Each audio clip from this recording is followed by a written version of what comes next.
Yo, what is up, YouTube? It's Floyd with Floyd's Tech Reviews coming back to you with another video. And today we have another Corsair product.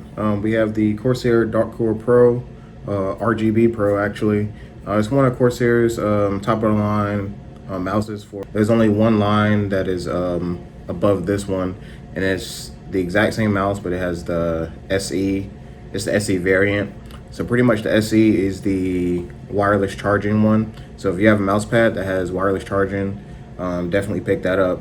But if you don't have any wireless charger sitting around, save yourself the extra $10 and get the SE model. So I have the non-wireless charging model. And actually, I'd just like to take this time to say thank you to Miss Trina. She bought this for me for my birthday, and so it was exactly the one that I was gonna buy. So thank you for supporting the channel and helping me out with that. All right, so going on with the video. The intro that you guys saw is an old clip of mine. I was playing on Xbox with controller, so it wasn't with this mouse, but I figured it was, necessary for this type of video setting, so I put it in there. But yeah, if you're interested, you can subscribe to my Twitch, or just follow. You don't have to subscribe. Or if you have an Xbox, you can add me at Orconomic, which is the same name that's for my Twitch account as well. All right, so let's do a walk around of the mouse. So first things first, I have it right here. The RGB effects on this mouse are second to none. It actually goes really well with my desk setup. So you can see here, I have my mouse and keyboard and my mouse pad, and right now they're on the effect of rainbow wave. It even gets it down to the point where whenever the effect is coming around, the mouse is sitting on the right side of the keyboard that's catching the same colors that are on the right side of the keyboard, and same with the mouse pad. So they really got this figured out as far as this lighting effect. That's the one good thing about having a lot of Corsair products, is they use the IQ app, and you're able to link all of these colors together pretty easily. There are some things that are kind of hard to understand in the app, and I felt like the packet didn't really break down that well either. So I was going to show you this. So on the left side of the mouse, there's these 3 dots. And pretty much you got reprogrammable buttons. You got 2 here, and you have another 2 right here. But when you press it once, that's profile 2, and this is profile 3. And basically what that does is give you, you can customize it in the IQ app, but you get different DPI speeds. So on the box, you'll see that it offers, one of its key features is it has up to 18,000 DPI. For the average person that's gaming, most people use like from 4,000 maybe to 8,000, because it just gets really fast, really sensitive, and at some point you kind of have to trade off that speed with accuracy. So that 18,000 is great, but most people don't really use it that much. And if you don't know what DPI means, DPI stands for dots per linear inch, which is the standard used to measure the mouse sensitivity expressed as the number of DPIs. The greater the number, the higher the mouse sensitivity, and the faster the pointer speed. So like I was saying earlier, after 8,000, it kind of just makes it's not usable at that point for gaming, especially for shooting purposes, to be accurate as well. So I think they have that high of a number just for marketing purposes. Most people, if you're just doing normal web browsing, about 1,500, 1,600 is about the go-to DPI for speed or sensitivity. So to have 4,000 is just perfect. 8,000 is kind of getting crazy, but it's still usable. But 18,000 is just too much. So if you're stuck in between this mouse and another mouse, and one mouse offers 10,000 or 12,000, I would say don't get caught up in that DPI number. As long as you got more than 8,000 DPI, you should be just fine. But I will show you right now how to program that into the IQ app. All right, so when you set up this mouse, Well, you don't even have to set it up pretty much. You just plug in this little dongle into your computer. And this mouse should come up once you download the IQ app.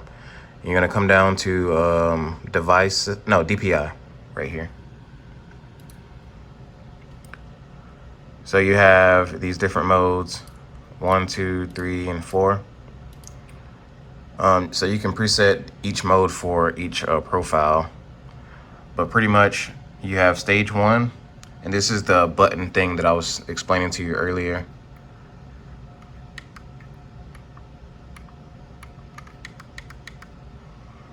So right now, where the home is, this is the profile that I'm using on this current profile on my mouse. So see, I'm at stage 1. It gives me 1500 DPI. This is the speed. And I got the first dot on here. And I'm gonna hit for profile 2. You see it goes to stage 2 on the screen. Now I'm at 3000. I'm moving the mouse the same speed, but you see it's covering a little bit more ground, a little bit faster. And then hit this button one more time. This is stage 3, this is 6000. So it's really sensitive.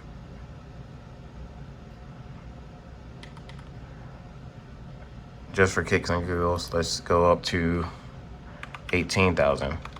It'll probably be so much that you won't be able to see it.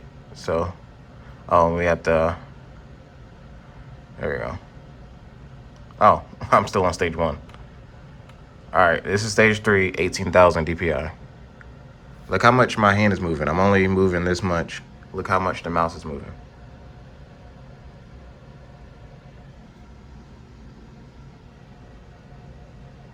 This is what I mean, 18,000 isn't useful. So I'm just trying to click this and I'm overpassing it because it's so sensitive. So for 4,000, you can see it's still plenty fast. This is how far I'm moving my hand. It's not moving that bad, and you can still be pretty accurate and still responsive or snappy with this. So this is what I was trying to say. So I have mine at 6,000, and that's plenty. Even that might be a little bit too much, but you can still change your profiles. And you can play around with it on your own. So like I was saying, you got different stages, and you just switch in between with the push of a button pretty much. And that was one thing that I feel like they didn't really explain to you that well in the booklet. All right, so now we have all the nerdy tech specs, that kind of marketing stuff that's out the way. I just wanted to touch on the battery. So the battery life, they market it up to 50 hours. Now, you know, when companies say, and they market stuff and says up to, and then they have this high number, obviously you know that there's going to be some sacrifices to get to that number. So the 50 hours that they're advertising is you have to use the Bluetooth technology and not slipstream, which lowers your responsiveness, and you also have to turn off all of the RGB lights. Now, the name of this product is what? Let me get it right. Dark Core RGB. RGB is in the name. Pro. So it's like if you take out the RGB and you take out the slipstream, you just got a normal Bluetooth mouse.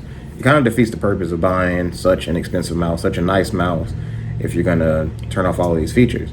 Now, it's available for you to get those 50 hours, but I wouldn't recommend anybody to really be using it like this on the daily, especially in gaming. For normal web browsing, it's okay. I wouldn't, don't really care that much, but you're not spending $80 to $90 on a mouse that just to be web browsing. This is gaming focused, and it's supposed to be accurate for editing and stuff like that too. So I wouldn't recommend it. But the way that you're going to be using the mouse as a gamer with slipstream turned on and with the RGBs, you can get from 16 hours with everything turned on, or you can get it 36 hours with the RGB turned off, but with slipstream still active. So you get the responsiveness of the slipstream, but you're just not going to have the RGBs on, which I guess is a fair compromise, because your hand is pretty much covering the RGBs most of the time anyway. So I could see why maybe you would turn off the RGB, but at the same time, if you're in a dark room and you got everything else on, it would just make sense to just leave it on. But to each his own. I don't know. So it's plenty of battery life, in my opinion. Just make sure to plug this in whenever you're not using it. So for me, I'm usually gaming in the afternoon before I go to bed, and make sure just to plug it in. People do use computers for different things, but in a normal day, it's 24 hours, right? You're supposed to sleep for 8. That leaves you with 16 left. So even if you turn the lights on and you're sleeping like you're supposed to, assuming you don't take any breaks throughout the day, you can game for 16 hours straight with everything turned on. Just make sure to charge it up before you leave. So this is the perfect scenario for me, at least. If you're a hardcore gamer, obviously you can still game with it plugged up, but there's that. So in my opinion, it's plenty of battery life. While we're on the topic of battery life, the mouse uses USB Type-C to charge it, which is great. A lot of tech YouTubers, tech YouTubers pretty much, they like the USB Type-C because you don't have to really, I'll pull it up right now, actually. So you see that it's an oval, so it doesn't matter if you plug it in this way or if you plug it in this way. Now let me find a micro USB. This is why tech people hate micro USBs. It's thinner on top and thicker on the bottom, so you have to plug it in a specific way every time. Rather, like if you plug it in this way, it doesn't work, so you got to flip it around just to get it perfect. So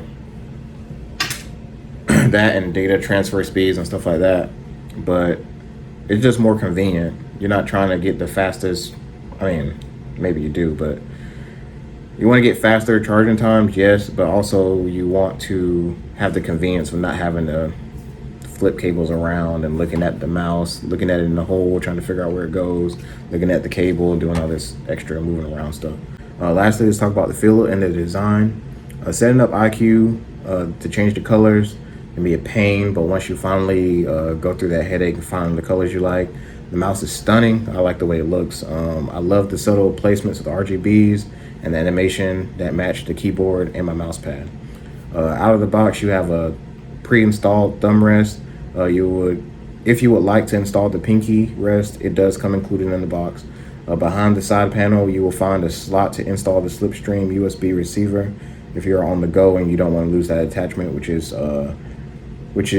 to me is a great feature to incorporate.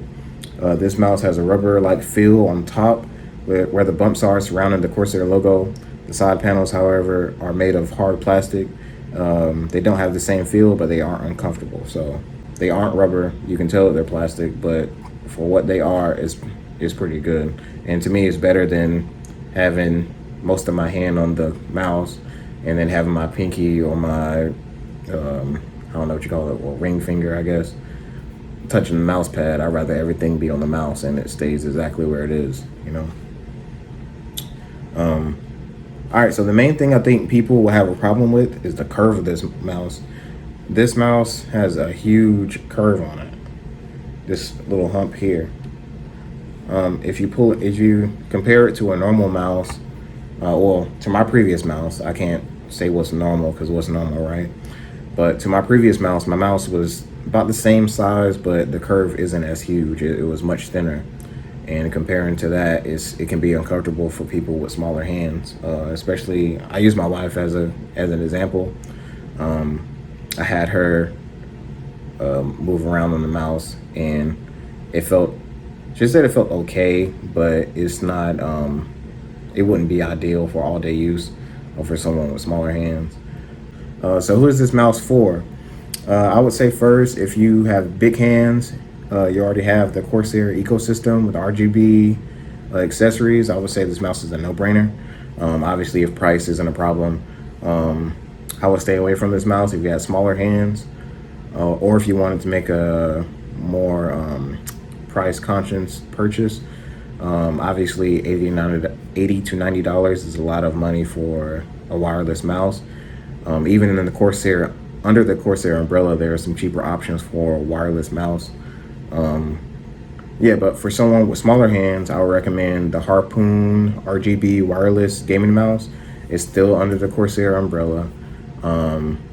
It has the slipstream technology that this mouse has, and the battery life is actually better because it has less RGB zones.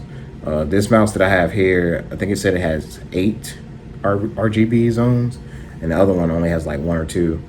So just based off of that alone, using it to its full capabilities, the battery life is going to be better. It's better for price, so I think it's like around $40 to $50. You know, it has 10,000 DPI. So like I said earlier, comparing 10,000 to 18,000, it's not really that big of a difference. It's all marketing at the end of the day. And like I said, most people for gaming use 4,000 DPI. So anything above 4,000 will be acceptable, pretty much. But yeah, that's pretty much it. If this video helped anybody make a better decision, or if it was just entertaining to you, if you could leave a like, subscribe, and I'll see y'all in the next video. Have a good one.